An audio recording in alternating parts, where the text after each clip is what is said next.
I'm sorry, what time is the wedding? I stood there in my navy coat and my sensible shoes, holding a small envelope in my gloved hand. The girl behind the church reception table blinked, unsure how to answer. But before she could speak, my daughter-in-law emerged from the side door, smiling as if I were a distant guest who had wandered into the wrong building. "Oh, Martha," Jessica said, adjusting the hem of her ivory blazer.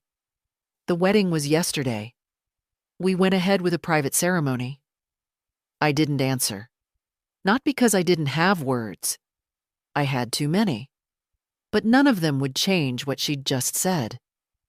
The church hall was empty now, save for a few florists collecting the last of the arrangements. Pale rose petals scattered across the floor. A faint scent of champagne still lingered in the air, as if the joy hadn't yet realized it was no longer welcome. I looked around, trying to see the faces that weren't there. My son's, the pastor's, mine. I didn't ask why. I didn't need to. The answer was clear in Jessica's smile, in the way she gently steered me back toward the entrance like I was a client overstaying my appointment.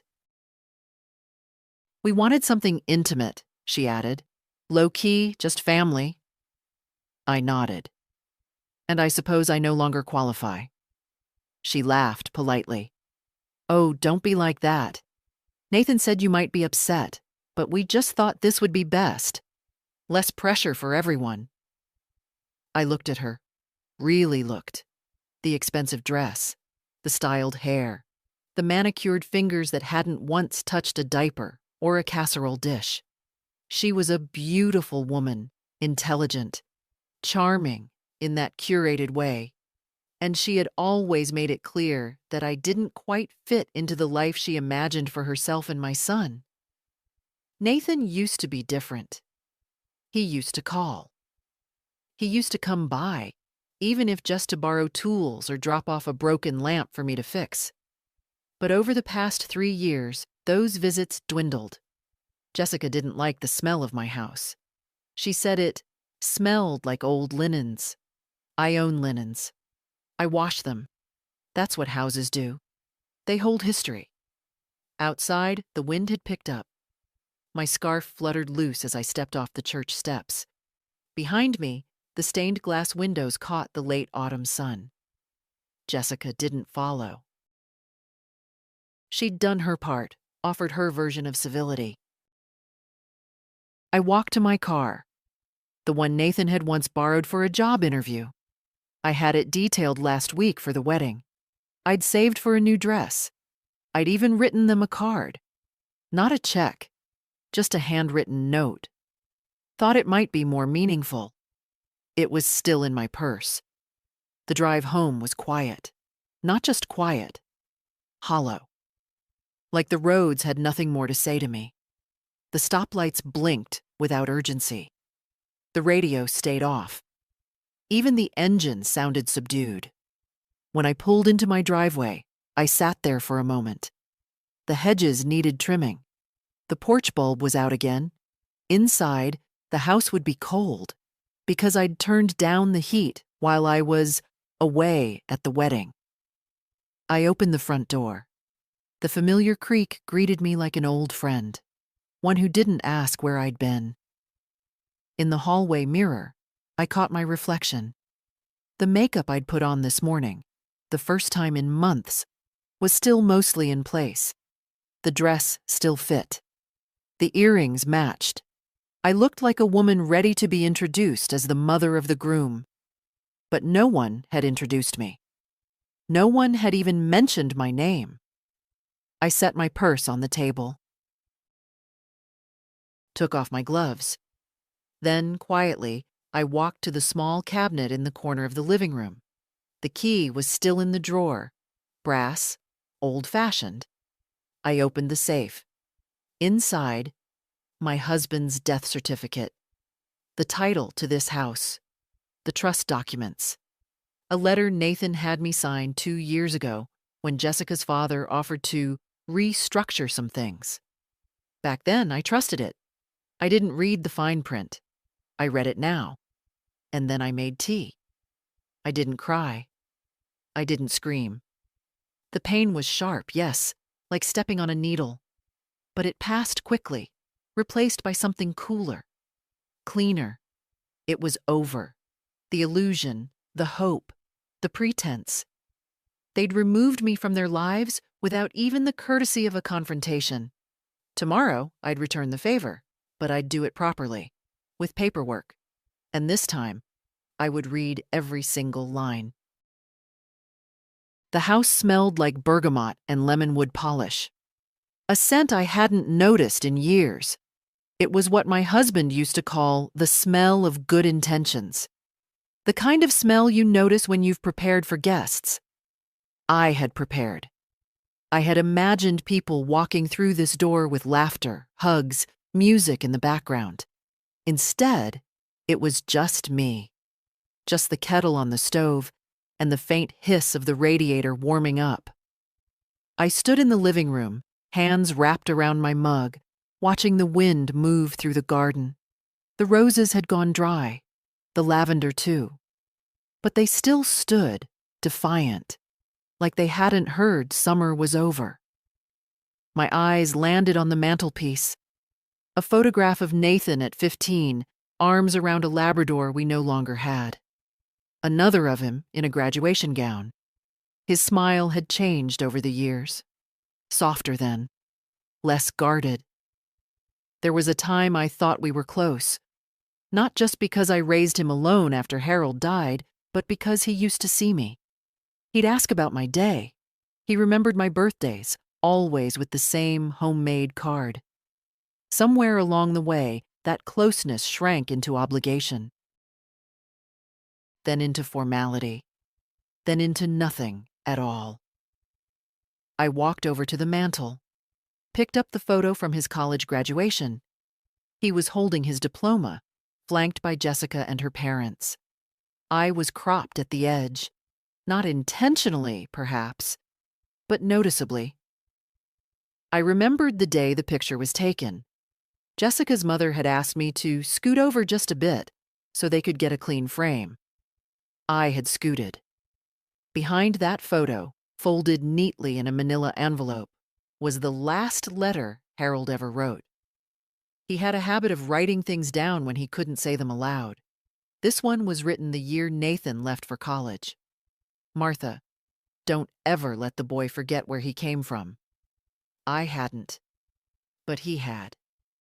The safe was still open. I sat down and brought the documents to the table. I knew what I was looking for, not out of vengeance, but out of necessity. There's a moment, I think, when love becomes theater, and I was done acting. The trust had been restructured 3 years ago. I remembered the conversation. Jessica's father, Charles Whitmore, a man with shiny shoes and a lawyer's calm voice, had suggested consolidating my estate to simplify things. At the time, I had thought it wise. Nathan had just changed jobs. Jessica was pregnant, or said she might be. They never had the child. But the paperwork remained. The document gave Nathan certain privileges, financial ones. Access to the secondary account, the co-ownership of the lake cabin Harold had bought in 1982, and oversight on any property sale over a certain value. I had signed it all. What I hadn't noticed was Clause 17C, termination rights in case of familial severance. Executor may, at her sole discretion, dissolve all shared holdings if found to be excluded from major family milestones without notification or consent. It was Charles's language. Fancy, dressed-up legalese that hid a simple truth. I had a back door, and now I was stepping through it. I reached for my notepad. The yellow one I kept near the phone. I wrote down a list of names.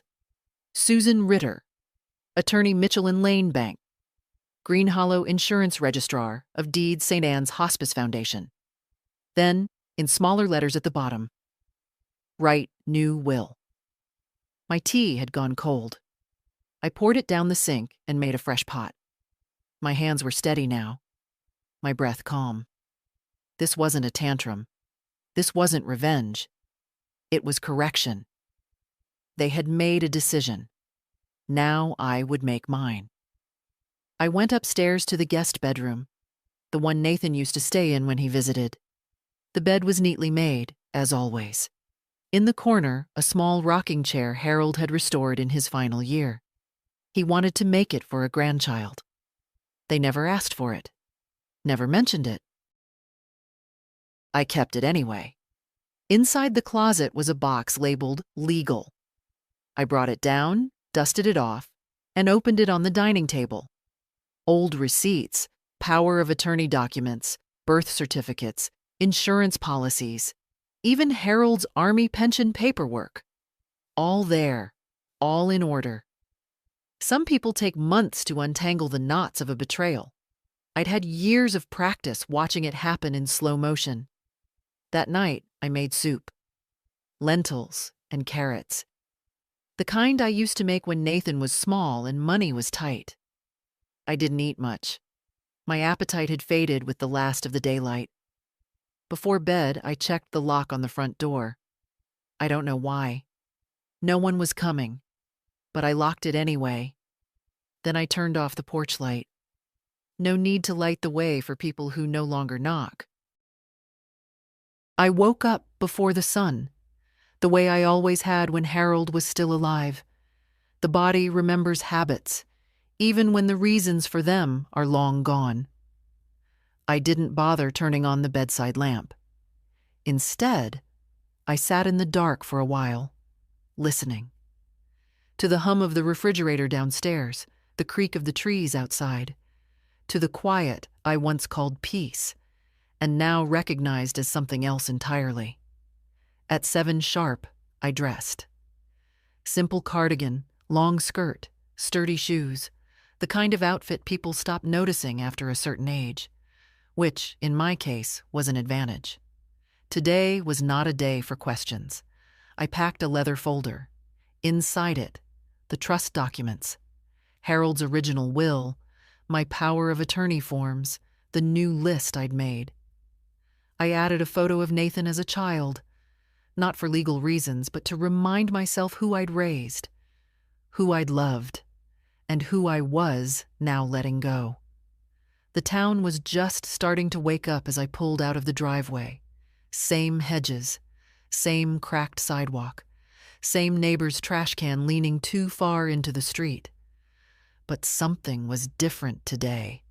Not in the town, in me. I was done waiting for permission. Susan Ritter's office was in a modest building near the old post office. She was a woman my age, maybe a few years younger, but with a sharpness in her voice that made it clear she didn't play games. Harold had trusted her, and so did I. When I stepped into her office, she looked up with surprise. "Martha Hale," she said, standing. "It's been years." "Yes," I said, placing the folder on her desk. "And I'm here to fix a mistake." She didn't ask what kind, just opened the folder and began reading. Her eyes moved fast, fingers flipping through paper like pages of a familiar book. When she reached Clause 17C, she paused, then looked up. "Smart addition," she murmured.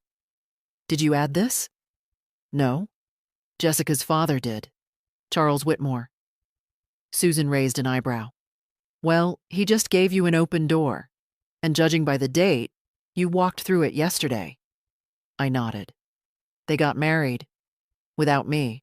Told me the next day, like it was a casual update."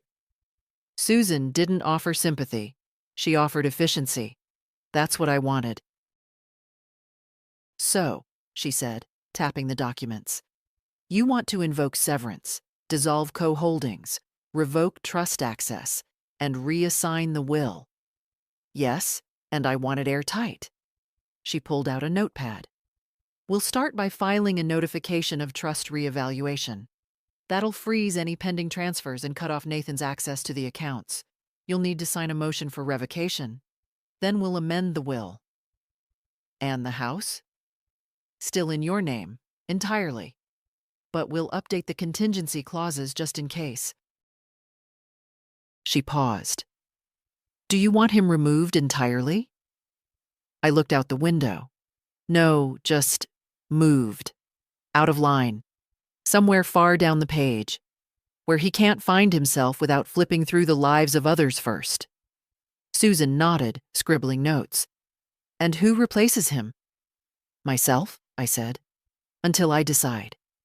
Maybe no one, or maybe someone who actually knocks before they take. The meeting took 2 hours. By the end, the papers were signed, the motions filed, and my name felt a little heavier, but in a way that reminded me I was still alive. As I was leaving, Susan looked at me. You're handling this with grace. I'm handling this like a woman who's done playing support staff in her own life. The next stop was Mitchell and Lane Bank. I'd had an account there since 1976. Nathan had been added as a secondary access holder in 2019. Again, on Charles's advice. That ended today. The banker, a thin man in a red tie named Martin, recognized me immediately. Mrs. Hale, how can I help you? I want to revoke all secondary authorizations and cancel automatic disbursements tied to joint trust agreements. His eyebrows lifted. All of them? Yes. He clicked through his system.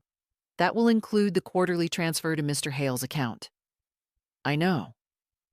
A few minutes later, I was holding a printed confirmation. The account now read, Primary holder, Martha Hale. No secondary access, no auto disbursements, no beneficiaries assigned. On my way out, Martin said, If I may, I don't often see clients your age making changes like this. Usually the kids take over. Then I'm glad to be the exception, I said. Let them take over their own lives. I'll keep mine, thank you. Outside, the wind had picked up. A few leaves skittered across the sidewalk, dry and directionless. I wasn't. I knew exactly where I was going, and I still had 3 names left on my list. I didn't go home right away. There was one more place I needed to visit before the documents were finalized.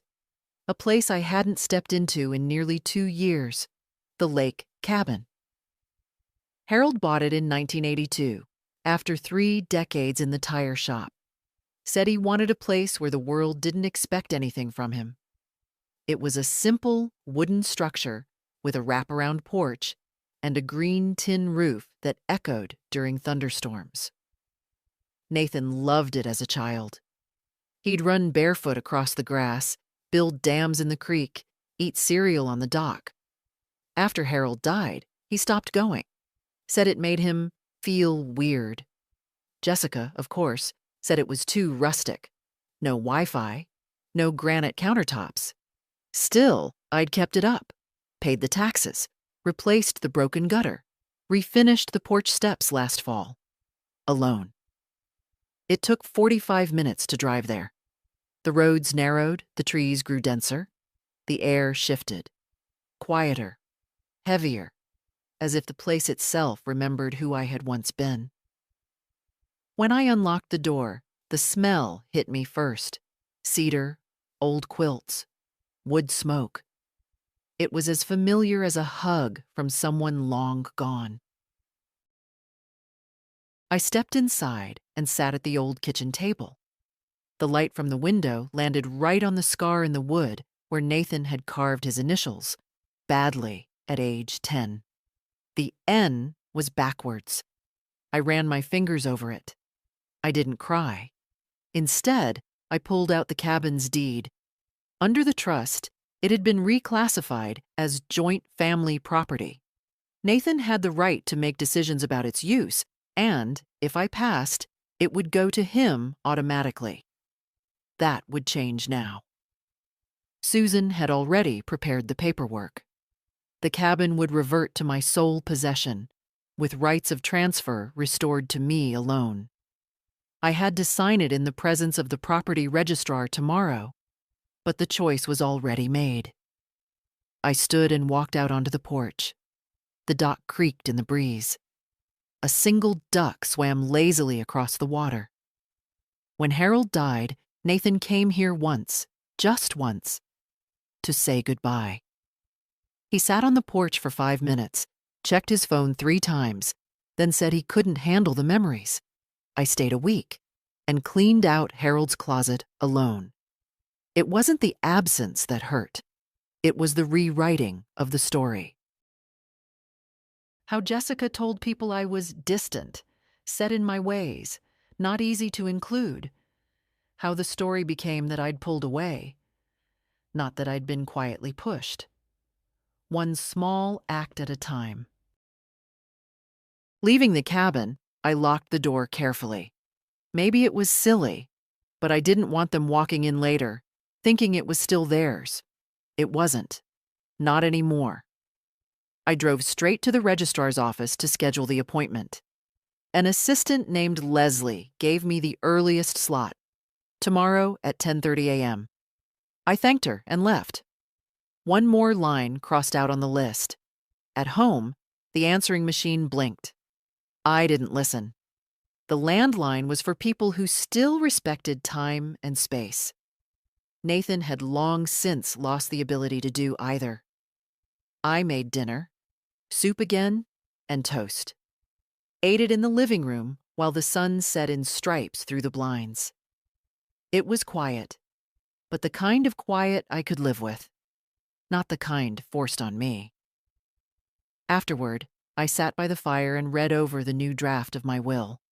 Susan had emailed it that afternoon. It was shorter than the old one. Cleaner.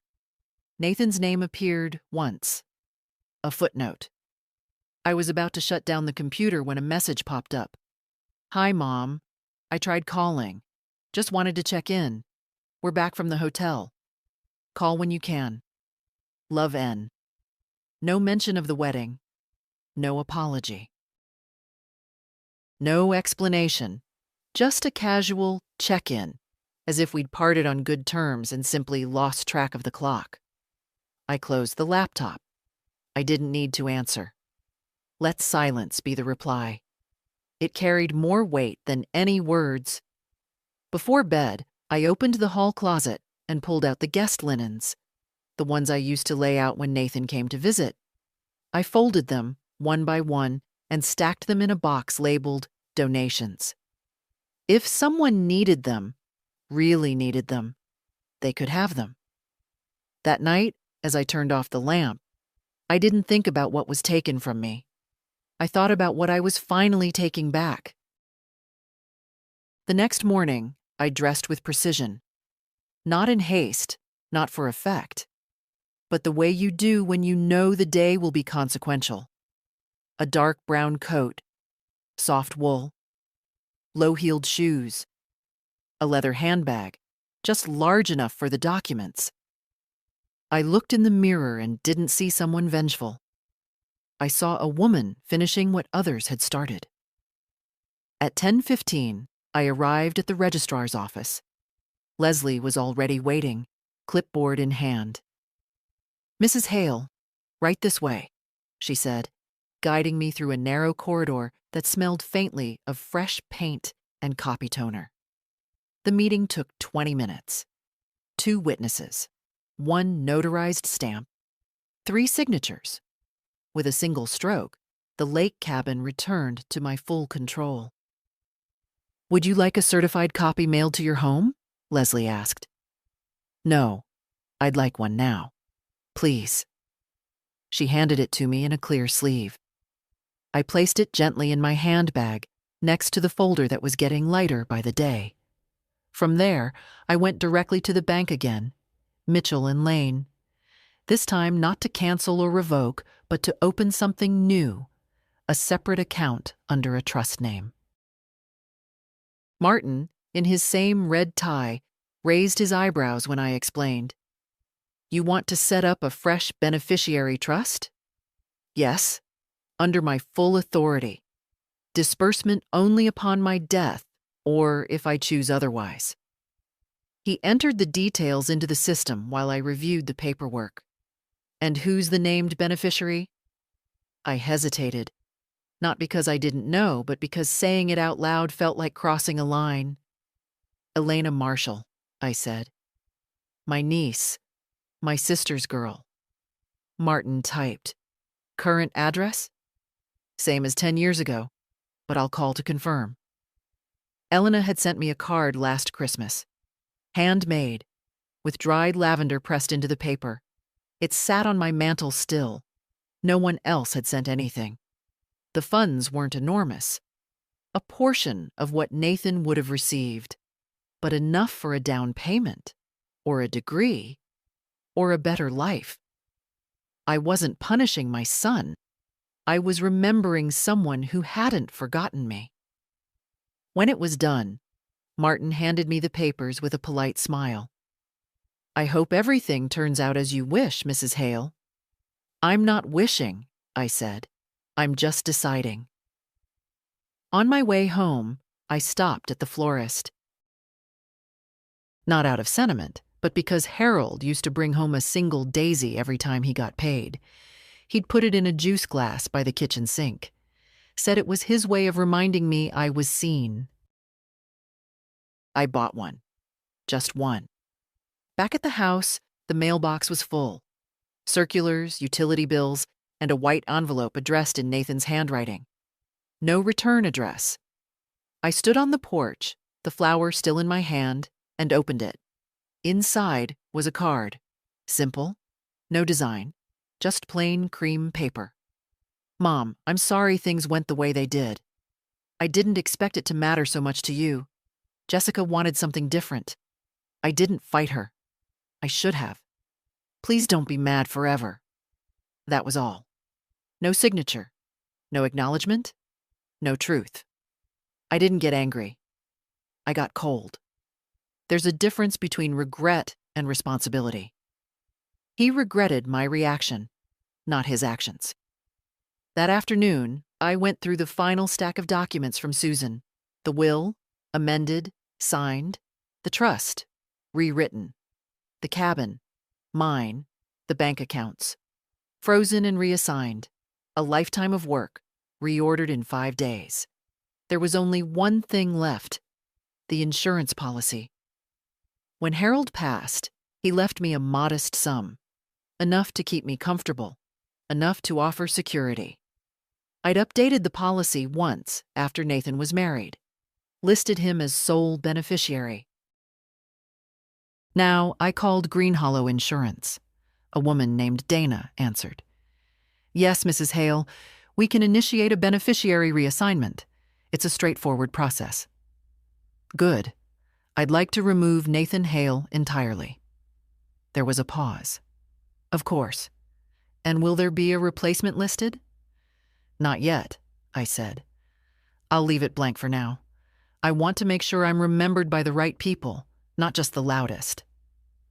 That evening, I lit a fire, sat with my tea, looked at Harold's chair across from me.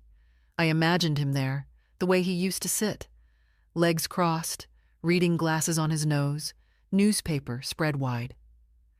You'd understand, I whispered. You always understood.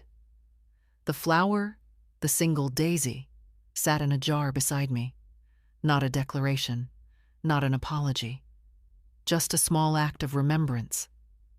I was still here. And for the first time in years, I belonged to myself. I turned off my landline the next morning. There was no dramatic gesture to it. I simply lifted the receiver, pressed a few buttons, and listened to the dull click as the service deactivated. No more blinking red light. No more voicemails that started with strained, "Hi, Mom," and ended in nothing at all. If they wanted to reach me, they'd have to come to the door, and I doubted either of them had the stomach for that. I spent the rest of the morning cleaning the guest bedroom, stripping the sheets, packing away the extra pillows. There was no one coming to stay. No, maybe next weekend. No pretend invitations to Thanksgiving that would never arrive. I folded the spare linens and placed them in the same donation box as the guest towels. Let someone else use them. Someone who wanted the comfort of being welcomed. By noon, the doorbell rang. I didn't move at first. Let it ring twice more. Then I rose, walked to the window, and looked through the sheer curtain. Jessica, not Nathan. Just her. She was standing there in her long beige coat, holding something flat and shiny in her hand. A gift bag. Probably something expensive. Probably something to soften the edges of her smile. I opened the door a few inches, left the chain on. Jessica? Oh, Martha. Her voice lifted, falsely cheerful. I'm so glad you're home. I didn't know if you'd be resting. Resting from what? I asked. I didn't attend a wedding. A flicker passed across her face, but she recovered quickly. Well, that's what I wanted to talk about. I think there's been confusion, miscommunication. Nathan's been trying to reach you. He's really upset. Is he? Yes, she said, holding out the gift bag. We didn't mean for you to feel left out. It was just, everything happened so fast. The venue changed, the timing. We thought a small ceremony would be simpler. And I thought he told you. He didn't, I said calmly. You did. At the church. After the ceremony had already happened. She paused. Her smile stiffened. Well, she said, we're hoping to make things right. This is just a little something. A thank you for all your help this year. For the support. I looked down at the bag but didn't reach for it. Jessica, what is it you think I want from you? She blinked. I don't know.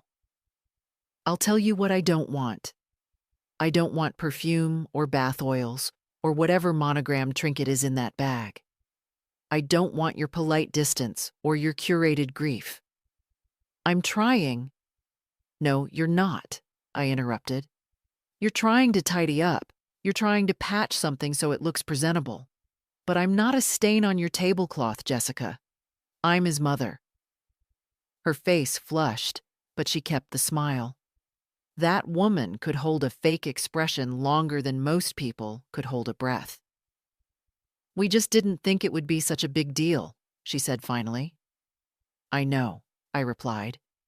And that's the deal breaker. I closed the door gently. The chain never came off. Through the window, I watched her stand for a moment, stunned, and then turn and walk down the steps. The gift bag swung from her wrist like a pendulum. She didn't look back. I made lunch, just a sandwich. Sat by the kitchen window and ate slowly, one bite at a time. The silence in the house was heavier today, but not unpleasant. It wasn't loneliness. It was space. By mid-afternoon, I checked my email. A message from Susan. All changes confirmed and filed. You are now sole executor and trustee. Let me know if you'd like to review again in person. I replied simply, thank you. I feel lighter already. Around 4, the doorbell rang again. This time I didn't hesitate. I opened it. Nathan stood there. No coat. Just a wool sweater, sleeves rolled up, as if he'd left the car in a hurry. He looked tired. Not physically. The kind of tired you see in someone who knows they've waited too long to fix something, and it's now out of reach. Mom, he said. Nathan. Can I come in? I stepped aside. He walked into the living room, looked around like he hadn't seen the place in years. Maybe he hadn't. I stayed standing. He didn't sit either. I've been calling, he said. I know. Jessica came by. I know that too. He paused. She said you were upset. That you think we cut you out on purpose. I said nothing. He shifted on his feet. It wasn't like that. She didn't want a big wedding. And I didn't push back. I didn't think it mattered so much to you." "I noticed," I said. Nathan looked down. "I made a mistake." "No," I said, quieter. "You made a choice." "And I made mine." He raised his eyes. "What do you mean?" "I mean the accounts are closed, the property's retitled, the trust is mine again, the will's been rewritten." His mouth opened slightly, like he wanted to protest. Then he closed it. "I wasn't expecting that," he said finally. "I know," I replied. "You didn't expect a lot of things, including that I might one day stop waiting to be treated like someone who matters?" He looked around the room once more, at the fireplace, at the pictures, at the absence of his name. "Mom," he said, quieter now, "can we fix this?" I didn't answer, not because I didn't know, but because that, too, would be a decision. And for once, I wasn't going to make it on his schedule. Nathan stood there for another full minute, like a man trying to remember the way out of a room he once built. I didn't rush him. I didn't say another word. Eventually, he nodded once, more to himself than to me, and walked toward the door. At the threshold, he paused, turned back. Dad would have told me I screwed up, wouldn't he? I looked him in the eyes. He would have said it gently, but yes. And then he left. I closed the door behind him and leaned against it, not out of emotion, but because my legs suddenly felt tired. Not the kind of tired that calls for sleep, but the kind that comes from finally putting something down that you've carried too long. By evening, the street outside had quieted. Porch lights flickered on. A dog barked somewhere 2 houses down. I drew the curtains and made a cup of tea. Then I did something I hadn't done in years. I called my neighbor, Lila. She picked up on the second ring. "Martha? Lord, it's been ages. Are you all right?" "More than all right," I said. "Just, would you like to come over tomorrow? I'll make lemon bars." She laughed. "I thought you'd never ask." The next day, Lila showed up just after lunch, wearing her usual sun hat and carrying a tin of walnut cookies. "My peace offering," she said, handing them over. "No offering needed. I've been the quiet one." We sat at the kitchen table, just like we used to years ago before everything got complicated. She told me about her daughter's 3rd divorce, about the new pharmacist with the lazy eye, about the neighbor who insisted on feeding squirrels peanuts dipped in honey. I listened. I laughed. And then, when the conversation lulled, I told her the truth. "I wasn't invited," I said softly. "To the wedding. They did it without me. Told me after." Lila stopped mid-sip of her tea. "You're joking." "No." Her face hardened in a way I hadn't seen since her husband left her in '96. Well, I'll be damned. And here I was thinking I might have been sick that day. That's why I didn't get a call to watch the house? I smiled faintly. No one was sick. Except maybe our definitions of family. She reached across the table and put her hand on mine. "You've done what you had to do?" "I have. Everything's been changed. Legally, financially, even emotionally, I think. It's done." Lila nodded slowly. "You know, they always say blood is thicker than water, but vinegar's thicker than both, and it's what people leave behind when they sour." That night, as I washed the teacups, I thought about what Lila said. There's a difference between bitterness and clarity. I didn't feel bitter. I felt clear. The next morning brought with it the unexpected, a knock on the door. Not the doorbell. A knock. I opened it to find a young woman in a blue coat holding a clipboard. She was from the local senior resource office. "Mrs. Hale?" Yes. We've received a request. Someone listed your name for eligibility verification. A family member, it says. I blinked. Eligibility for what? Future assisted living placement, she replied, checking her notes. There's no obligation, but they requested a pre-evaluation for potential housing within 2 years. I stared at her. I didn't request that, I said slowly. No, ma'am. It says your son did. Nathan Hale. It's just a preliminary step, but we require your consent before anything moves forward. I felt something cold wrap around my spine. Not fear, not sadness.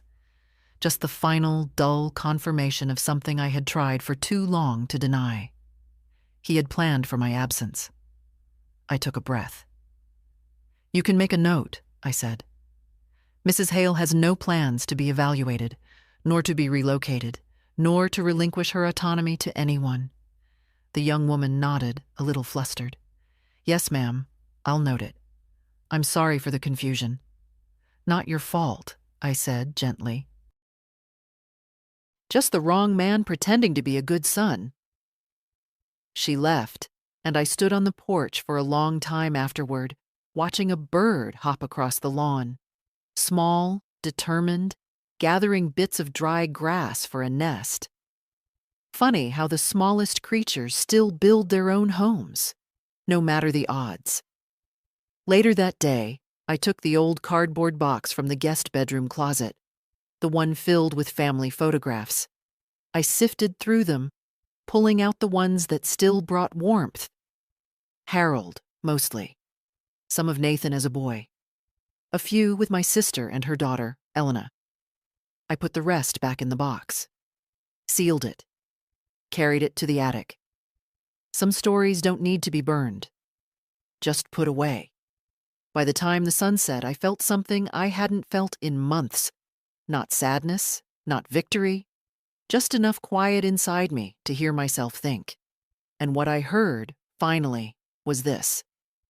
You did not lose a son. You lost a role. And in return, you got yourself back. It wasn't until the following week that the phone calls began again. Not from Nathan, from Jessica. She started with emails first. Polite, vague, stiff. Subject, just checking in. Subject, quick note. Subject, we should talk soon. I didn't reply. I didn't need to. There's a silence that speaks more clearly than any paragraph ever could, but when she began calling my cell phone, a number she once said was difficult to memorize, I knew something had shifted. Not remorse, nervousness. By the fourth call, she left a voicemail. I listened to it on speaker, standing in the kitchen with my hands in the dishwater. Hi, Martha, it's Jessica. I wanted to say I hope you're well. Nathan and I talked, and we realize now things could have been handled better. He feels terrible. I do too. We miss you. There was a pause, a small, artificial sigh. We'd really like to invite you over next weekend. No pressure, just dinner. Let's talk. I know Nathan already mentioned the adjustments to the family trust, and we just want to understand. Maybe we could revisit that together. Anyway, hope to see you soon. She ended with a smile in her voice. That performative warmth you'd use with a business client, you'd mildly insulted. I dried my hands and deleted the message. They weren't worried about reconciliation. They were worried about paperwork. That evening, I sat on the porch with a notebook. Wrote a list. Not legal steps. I had finished those. This was a different list. What I will no longer do. Wait for invitations that never come. Pretend I misunderstood silence. Answer guilt with generosity. Excuse cruelty wrapped in busy lives. Confuse being needed with being loved. Underneath it, in smaller print, what I still have. My name, my house, my mind, my memory, my peace.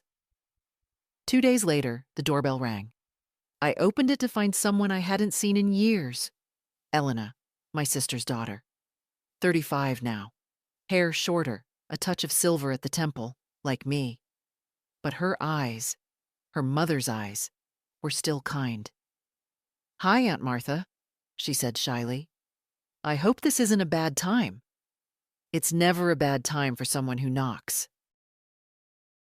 She stepped inside, looking around with that mix of nostalgia and curiosity people carry when they return to a childhood place that's stayed the same. "I was in town for work," she said, setting her bag down. "I heard from Mom that things shifted." I nodded. They did, and now they're steady again. We made tea and sat in the living room. She didn't ask for gossip, didn't pry, just asked how I was.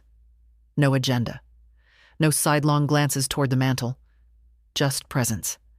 At some point, she said, "You were always the calm one, even when I was little. I remember you never raised your voice, but people always listened." "People used to," I said, "until they stopped. So I stopped explaining." She stayed for 2 hours, brought tulips from a street vendor, ate 2 slices of my spice cake, and took a third with her. Before she left, she hugged me. Long, not stiff. The kind of hug that says, "I remember who you are." "Anything you need, Aunt Martha," she said. "Call me. I mean it." "I know you do." After she left, I stood at the window and watched her walk down the street, tulips in one hand, phone in the other. One good woman in a world of so much noise. It was enough. That night, I heard Nathan's voice for the first time since our last conversation. He left a message.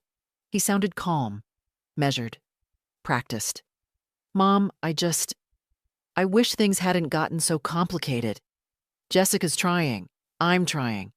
I know we didn't handle it right, but maybe there's a way to reset. Come over for dinner? Just us. Let's talk." I didn't delete the message. I didn't save it either. Instead, I walked to the bedroom, pulled down the last photo I had of Nathan and Jessica, the engagement party, her hand on his chest, his smile angled toward her. I turned it face down on the shelf, not to erase the past, just to stop letting it hang over the present. Before bed, I called Susan, told her I wanted to formalize the contingent beneficiary clause. If Elena is the first call when something happens to me, I want it in writing. Susan said, "It's already drafted. All I need is your signature." I slept that night without dreams. For the first time in years, the house didn't feel like it was waiting for something. It just felt like mine. 3 days passed without a single phone call. Not from Nathan. Not from Jessica. Not even a text. And strangely, I didn't miss it. That kind of silence, the kind that used to make me anxious, wondering what I'd done wrong, now felt like something I had earned. Like rest after hard labor. On the 4th day, I went to the farmer's market. It was something Harold and I used to do on Saturdays, back when fresh vegetables were a shared ritual and not just a chore. He'd pick out the tomatoes, I'd hover near the breads. Now I walked the same path alone, but with purpose. The baker recognized me. "Haven't seen you in a while, Mrs. Hale." "Had some business to take care of," I said. "Well, we're glad to have you back." I bought sourdough, 3 nectarines, and a small pot of honey. Not because I needed them, but because I wanted to choose something that was only for me. Later that afternoon, I sat on the porch with my tea and read a magazine I hadn't opened in weeks. There was an article about older women traveling alone. One of the quotes read, "They think we want peace, but what we want is the right to take up space." I clipped it out and pinned it to the corkboard in my sewing room. By evening, the quiet was interrupted again. This time, not by a phone call, but by a knock at the door. Not the front door, the back. I opened it and found Eloise standing there. Eloise, Nathan's daughter from his first marriage. 17, tall, sharp-angled face like her mother, but eyes like Harold. She used to come every other weekend when she was little. We'd bake cookies, play cards, sew crooked buttons onto old shirts just for the fun of it. Now she looked nervous. "Hi, Grandma." I opened the door wider. "Come in." She stepped into the kitchen, her backpack still over one shoulder. "Sorry for not calling. I didn't know if you'd want to see me. You knocked. That's all I need." I poured her some lemonade. She sat at the table, picked at a coaster. "Dad and Jessica have been weird lately," she said. "Like fighting in that quiet way adults do when they don't want kids to notice. But I notice." I didn't reply. "I asked him last week why you weren't at the wedding. He said you were invited but didn't want to come, that you didn't feel up to it." I raised my eyebrows. She laughed, bitter. "Yeah, I knew it was a lie." I refilled her glass. "I also saw your name was taken off the family trust. I'm not stupid. I saw Dad on the phone with some bank person, and then he looked like someone punched him." Still, I said nothing. "Are you mad at me?" I looked at her. Really looked. She wasn't the child I remembered. She was almost grown. Still had the pink nails she always painted herself. Still wore the earrings I gave her when she turned 13. "No," I said.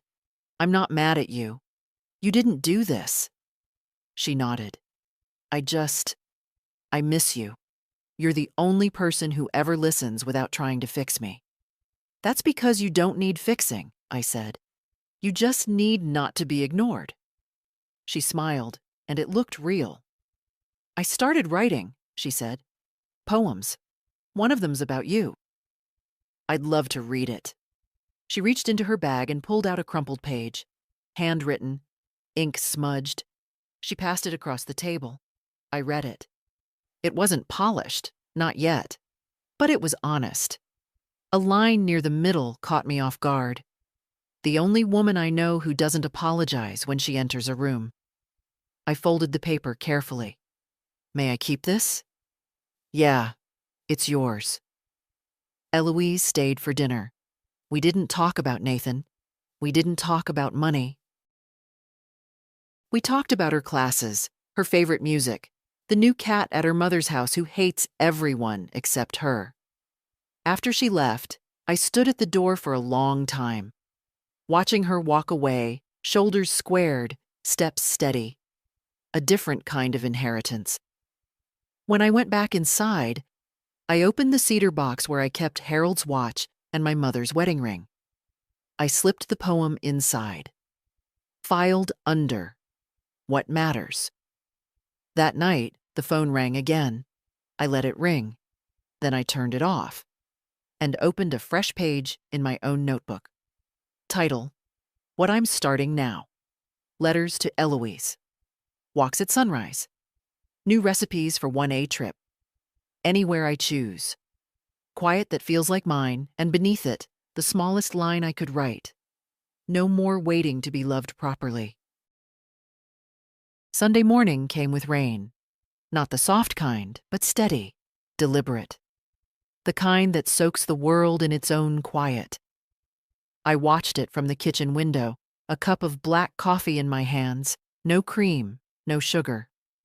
Just as Harold used to drink it. I never liked it that way until recently.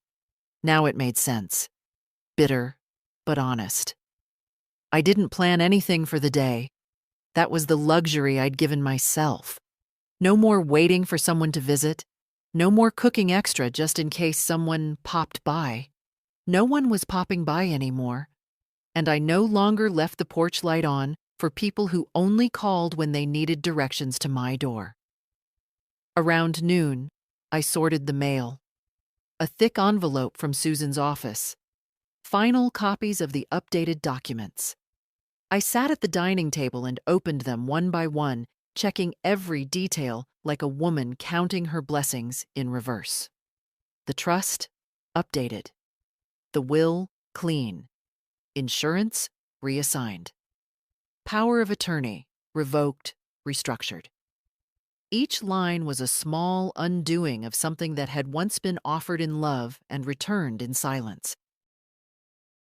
At the bottom of the packet was a handwritten note from Susan. Martha, it's all done. You're protected, and you're in control. Sometimes that's the closest thing we get to peace. I placed the note beside my cup and stared at it for a long time. Control. Not something I ever wanted to wield, but now something I refused to live without. Later in the afternoon, I walked to the park. It was empty, the rain having cleared out the usual dog walkers and joggers. I sat on a bench, damp but still dry enough to hold a little stillness. The trees swayed above me, dripping. There was a boy on the far end of the park, maybe 10, maybe 12, kicking a soccer ball against a tree trunk, again and again. His father sat on a bench nearby, staring at his phone. The boy never looked back. It reminded me of Nathan. At that age, he used to run ahead of me on the sidewalk, just far enough to feel free, but always glancing back to make sure I was still there. Now, I was the one looking back, and there was no one checking if I'd followed. Back home, I opened a drawer I hadn't touched in months, the one filled with photos, old receipts, birthday cards too lovely to throw away. Near the back was an unopened letter from Nathan from 2 years ago. A Mother's Day card, never signed. Jessica had probably picked it out. There was no handwriting, no note, just a printed "thinking of you." I tore it in half, then into quarters, then into pieces too small to reassemble. I didn't cry. I'd already mourned the version of him that would have meant that card. This was just taking out the trash. That evening, I called Elena, told her I was thinking of taking a trip. Maybe the coast. Maybe somewhere with mountains. You should, she said.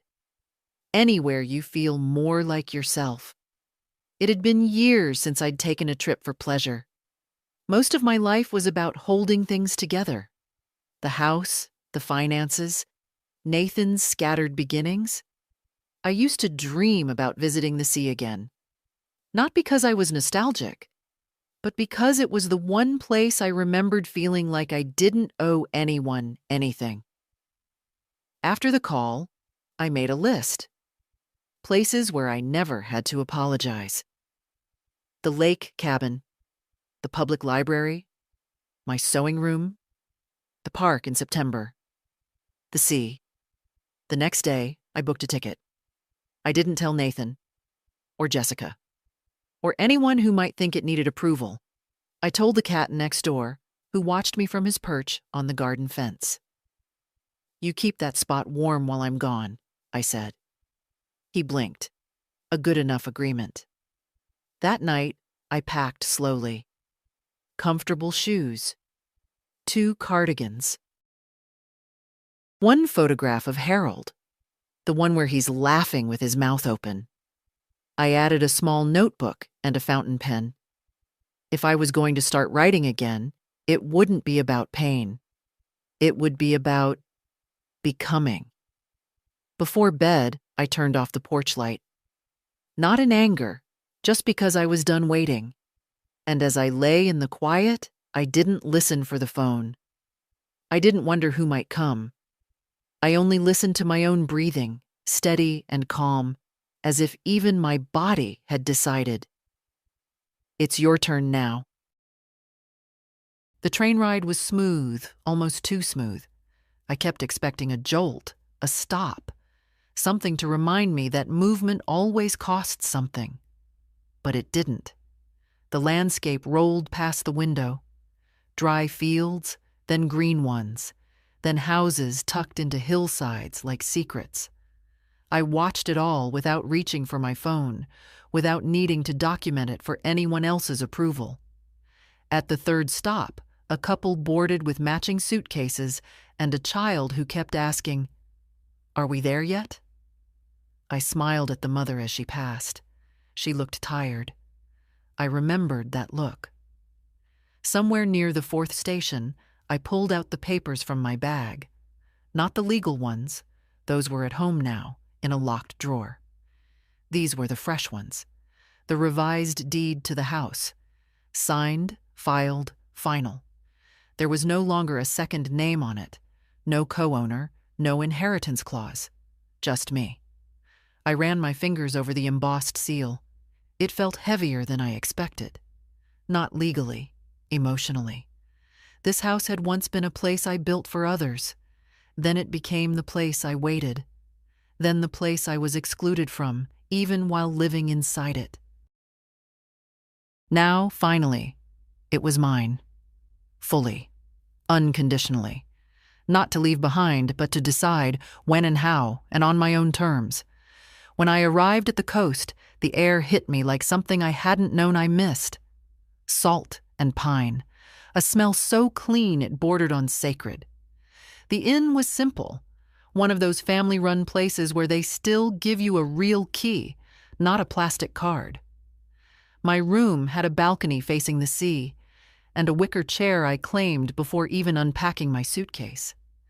That first evening, I didn't do much, just sat, watched the tide, wrote a few lines in my notebook.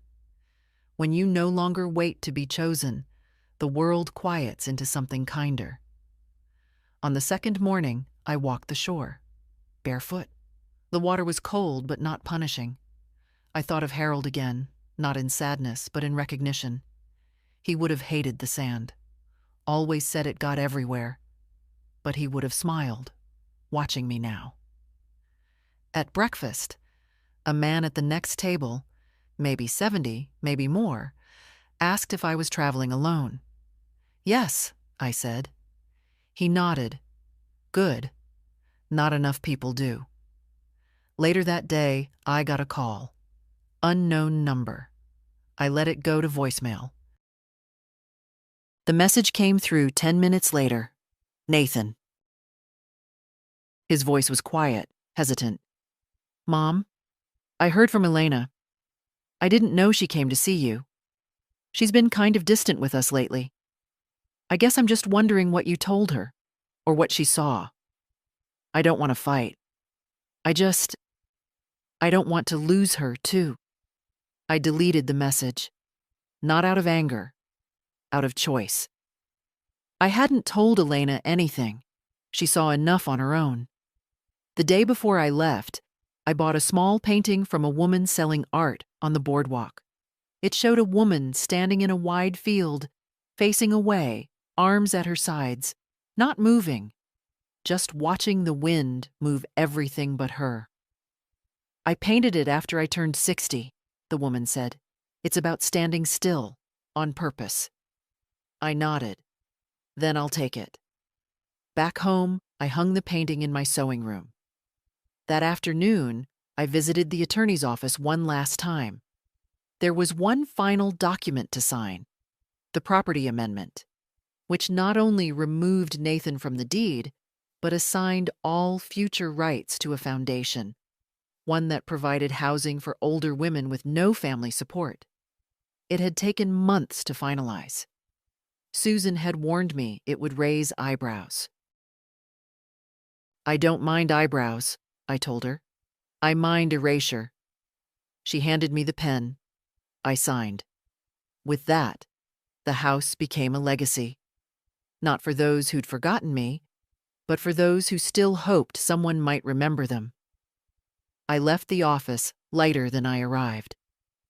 As I walked back down Main Street, I passed the florist shop.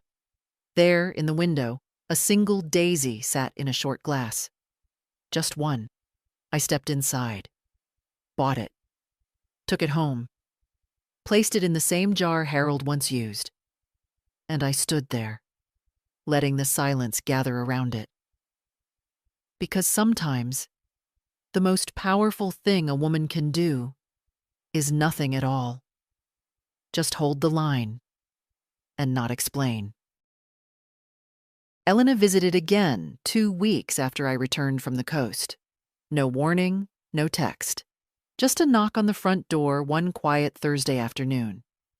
I opened it to find her holding a small paper bag and a hopeful expression. "Coffee cake," she said. "Still warm?" "That earns you a seat," I replied. We sat in the kitchen. She sliced the cake while I poured tea. No one apologized. No one explained their arrival. It felt like family in the way family used to be, before calendars and politics and pride got in the way. We talked for nearly an hour before she brought it up. "Dad's upset," she said finally. I assumed. "He's confused mostly. Angry too, but he won't say it." I sipped my tea. "And you?" She thought for a moment. "I'm relieved that you didn't let them shrink you." That was the word I hadn't found until now. Not erase, not silence. Shrink. Make smaller, more palatable, less inconvenient? "Yes," I said. "So am I." Elena reached into her bag and pulled out a folded envelope. "It's from Dad," she said. "He asked me to bring it. He didn't trust the mail." I took it, but didn't open it. I placed it on the table beside the napkins. She didn't ask about it again. After she left, I went about the rest of my day. Laundry, mending a loose button on my cardigan, sweeping the back porch. The envelope sat untouched. I didn't forget it. I just didn't owe it any urgency. It was after dinner, in the last stretch of twilight, that I opened it. The letter inside was short. 3 paragraphs. Neat handwriting. "Mom, I don't know how to undo what's already done.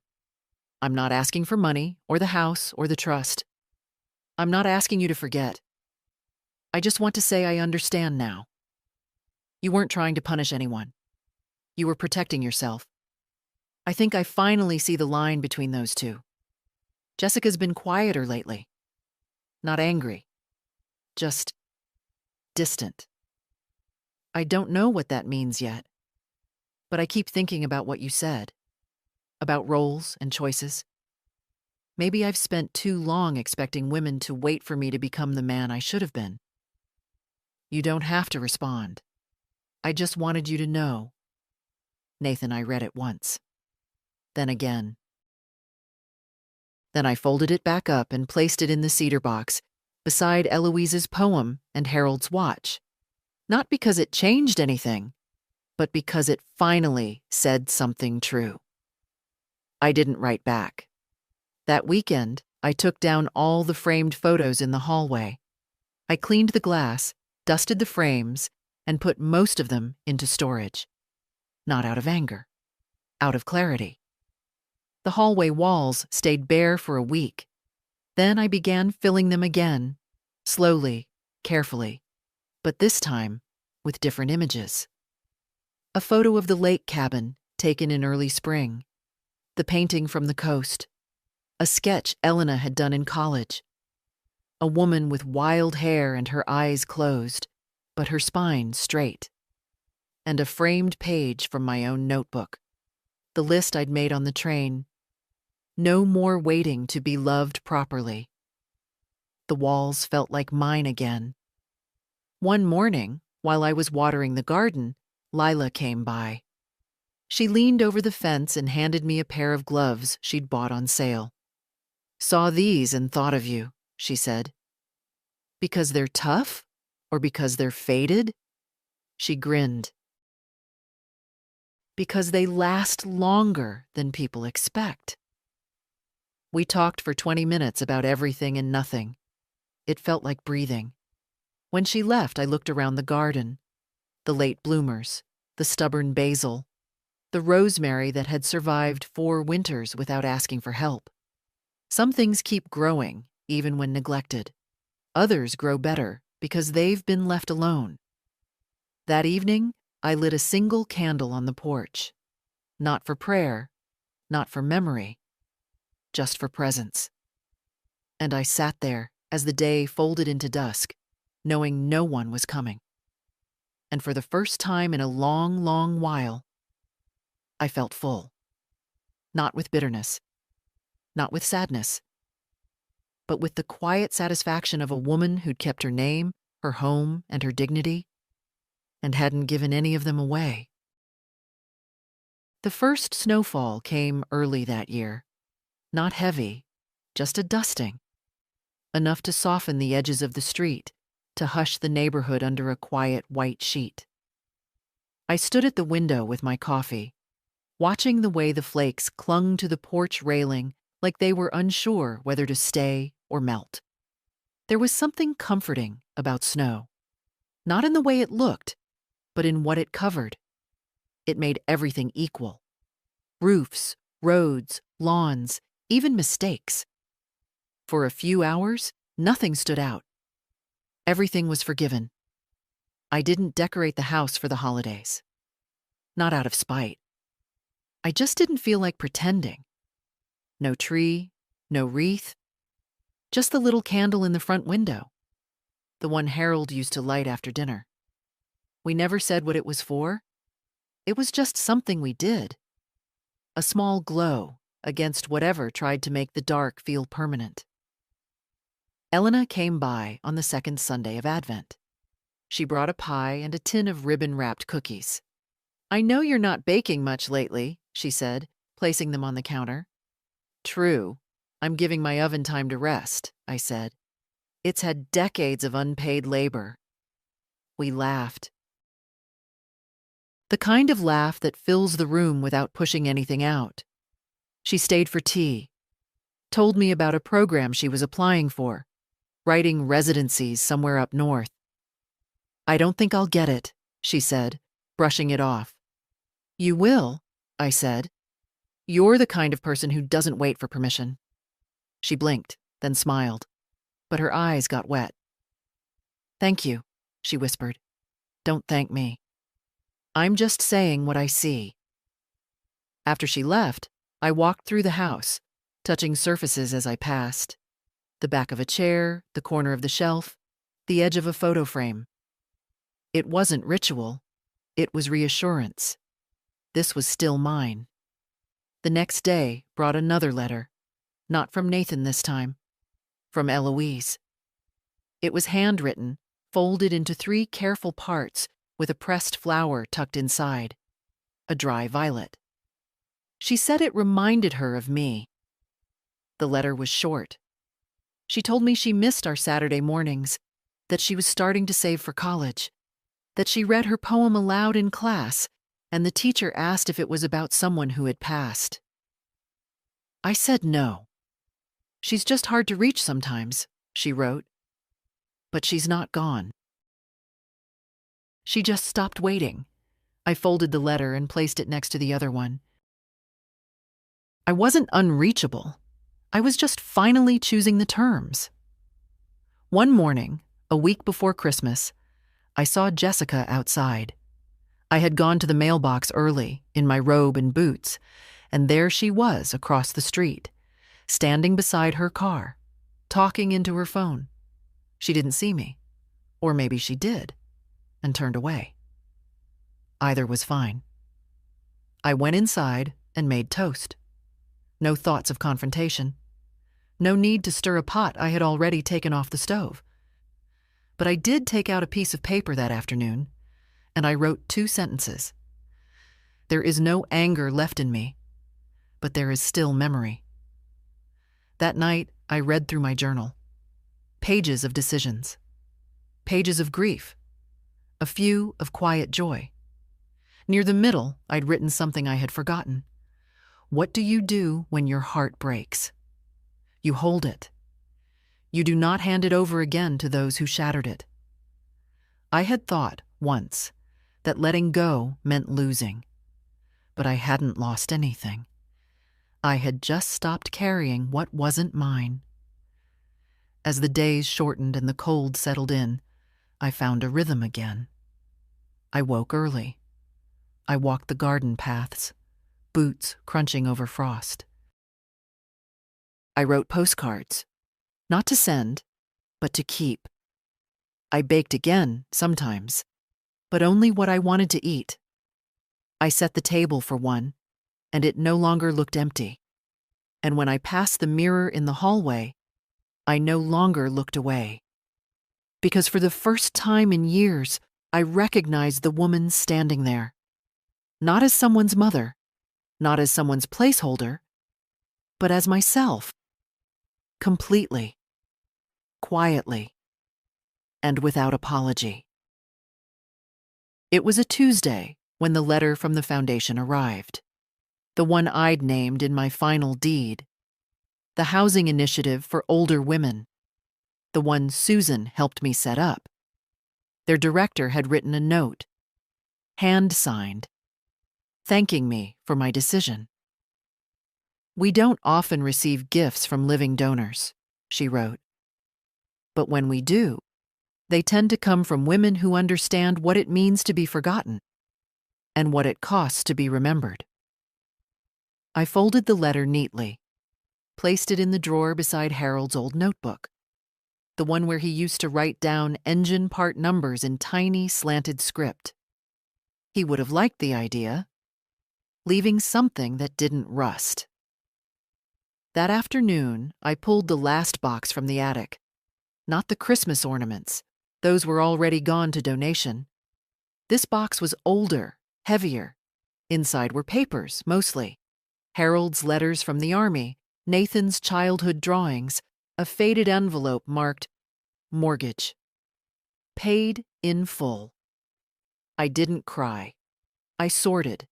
I kept the letters. I kept the drawings. I shredded the rest. Some things are proof of life. Others are just receipts for having survived it. I found, near the bottom, a small envelope with no name. Inside was a photograph. Nathan, age 6. Standing at the edge of the lake cabin dock, arms raised, triumphant, holding up a fish no longer than his forearm. His smile was huge, full of joy. Before pride, before expectations, before distance, I placed it on the mantel, not as forgiveness, not as invitation, just a small acknowledgement. Once, it was good.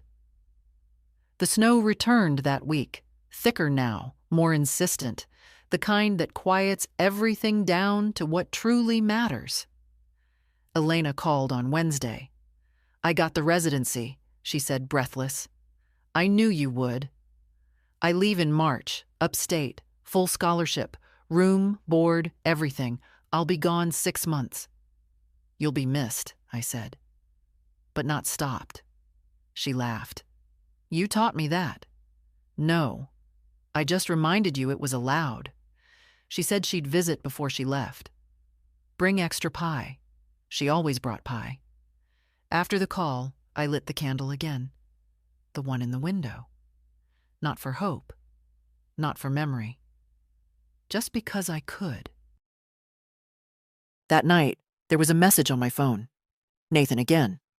"Mom, I know you're probably not answering for a reason, but I wanted to say thank you for what you did, for how you handled it. I didn't see it then, but I think I do now. You weren't angry. You were just done." A pause. "I don't know how to come back from this, or if I even can, but I wanted to say I love you. I always did. Even when I didn't know how to show it. I didn't delete it. I didn't call back either. Not out of punishment, but because I had nothing left to say that hadn't already been said by silence." The next morning, I began a new routine. Simple. Solid. Up at 6. Tea by the window. 1 page of writing before breakfast. A walk, even in the snow. Sometimes I passed neighbors. They waved. I waved back. Not once did I feel unseen. One afternoon, I saw Jessica in town, at the pharmacy. She didn't notice me. Or if she did, she didn't stop. She looked thinner, paler, the kind of pale that comes not from illness but from holding your breath too long. I didn't avoid her. I simply moved on. Some reckonings arrive with thunder. Others happen quietly, the moment 2 people pass in a store and no longer owe each other a single word. That evening, I sorted the final drawer. the one in the hallway. Old keys, a flashlight with dead batteries, expired coupons. A broken watch I meant to fix years ago. I emptied it, cleaned it, placed inside a small piece of paper. You are allowed to outgrow what you once loved. Then I shut the drawer and left it closed. Tomorrow, I would begin packing for a short trip. Not a dramatic one, just a small cabin by the lake. Yes, that lake. Yes, alone. But this time, not to remember. To enjoy. Because the house wasn't a waiting room anymore, and neither was I. The cabin was colder than I remembered. Not in a cruel way, just honest. The kind of cold that doesn't pretend, doesn't chase you, just sits quietly and waits for you to meet it. I lit a fire, slowly, like Harold taught me. One match, one crumpled page of newspaper, a few dry sticks, then logs. I sat back and watched the flame grow. I hadn't been here since the retitling, since I made it fully mine again, and yet it hadn't changed. The floor still creaked in the same spot near the pantry. The screen door still stuck. The lake still caught the afternoon light like a secret it didn't care to share. I made soup. Just for one. I set the table. I used the cloth napkins, not because I had guests, but because I didn't need guests to justify care anymore. After dinner, I stepped onto the porch. The wind had picked up. The trees whispered in that language only old women and forests understand. Stay, but not too long. I stood there for a while, no coat, letting the cold say whatever it needed to say. And then I set it back, silently. I'm here, not waiting, not hoping, just living. Back inside, I wrote one final letter. No envelope. No destination. Just something I needed to write before the story closed. Nathan, I know you've been reaching. I know you mean it now. And I believe that somewhere in you, the boy who ran barefoot by this lake is still alive. But I am not the same mother who waited on the porch with the towel calling you back in. I loved you the whole time. But I love myself now, too. And that changes everything. This letter is not for guilt. It is not for apology. It's just a marker. A stone at the edge of a path I no longer walk. You'll find your way. I believe that. But I won't be the map. I folded the letter and placed it in the wood stove. Watched it catch flame, curl, disappear. Not with sadness. Not with relief. Just with readiness. That night, I slept with the window open. In the morning, I walked barefoot to the dock.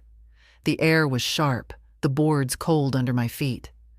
I sat at the edge with a blanket around my shoulders and let the silence be enough. Elena sent a text. Thinking of you. I leave tomorrow. I'll send poems.